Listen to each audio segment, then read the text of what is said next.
Assalamualaikum warahmatullahi wabarakatuh. Saya Rizka Nurayu.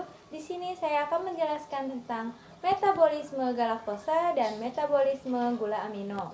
Untuk pemenuhan tugas dari Ibu Armiyanti, SST MTR Kep, dalam mata kuliah Fisika Kesehatan dan Biokimia dalam praktek kebidanan. Saksikan. Pertama, metabolisme galaktosa. Galaktosa diperlukan untuk sintesis laktase, glikolipid, proteoglikan, dan glikoprotein.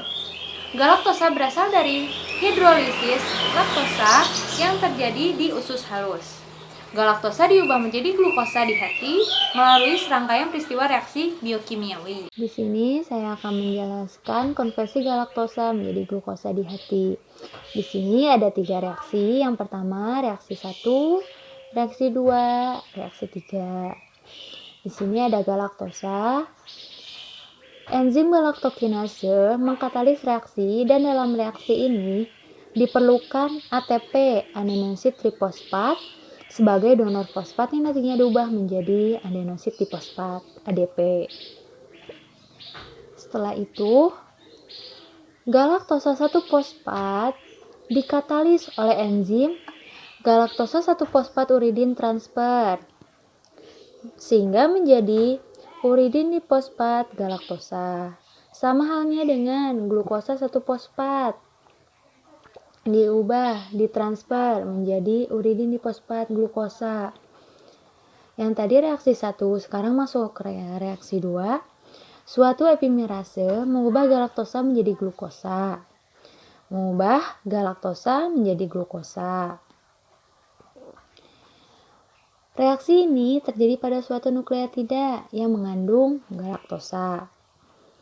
Peristiwa oksidasi reduksi berlangsung dan memerlukan NAD+. Jadi dari galaktosa menjadi glukosa itu membutuhkan peristiwa oksidasi reduksi yang memerlukan NAD+ sebagai koenzim. Di sini NAD+ itu sebagai koenzim. Masuk ke reaksi 3. Uridin difosfat glukosa yang dihasilkan sebelum dibebaskan digabung terlebih dahulu dengan glikogen. Baru kemudian dipecah oleh enzim fosforilase. Di sini ada reaksi 2 arah. Lanjut ke sintesis laktosa di kelenjar mamae. Sintesis laktosa dalam mamae terjadi dengan jalan kondensasi uridin difosfat galaktosa dengan glukosa dan dikatalisis oleh enzim laktosa sintesis sehingga menjadi laktosa.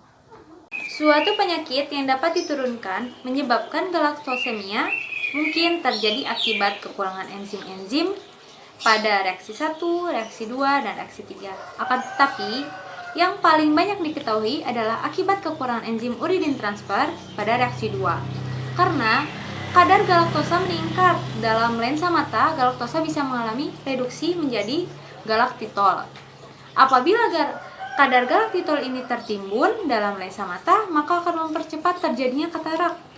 Kekurangan enzim yang menghasilkan katalitis reaksi 2 membawa akibat yang paling buruk bila dibandingkan dengan kekurangan enzim-enzim yang lain. Karena galaktosa 1-fosfat tertimbun, sedangkan hepar kekurangan fosfat inorganik. Yang kedua, metabolisme gula amino. Glusamin C6H13NO5 suatu gula amino dan suatu prekursor yang terkenal dalam sintesis biokimia dari protein dan lipid yang terglikolisasi. Glusamin merupakan bagian dari struktur polisakarida, kitosan, dan kitin. Di sini saya akan menjelaskan skema dari jalur biosintesis heksosamin. Glukosamin diproduksi dalam tubuh melalui jalur biosintesis heksosamin. Dalam jalur ini, glukosa memasuki sel melalui transporter glukosa dan fruktosa di sini.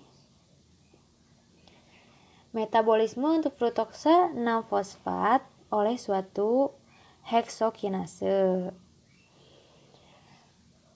Fruktosa 6-fosfat di sini bentuk glukosamin 6-fosfat dalam reaksi dikatalis oleh glutamin glutamin ini yang membatasi enzim fruktosa 6-fosfat amidotransfer GFAT.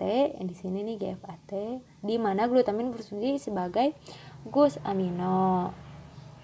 Studi praklinis menunjukkan bahwa senyawa ini untuk tulang rawan dan tulang berfungsi sebagai substrat dan stimun biosintesis proteoglikan. Proteoglikan merupakan komponen penting dari kardiologo artikular. Eksogenous glusamin dilaporkan dapat menghambat degradasi dan membangun kembali jaringan tulang rawan yang rusak. Glukosamin meningkatkan sistem proteoglikan sehingga menghambat kerusakan tulang rawan yang disebabkan oleh osteoartritis dan membantu menjaga keseimbangan antara proses katabolik dan anabolik tulang rawan. Sekian dari saya, mohon maaf bila ada kekurangan, semoga ilmunya bermanfaat. Wabillahil taufiq wal hidayah. Wassalamualaikum warahmatullahi wabarakatuh.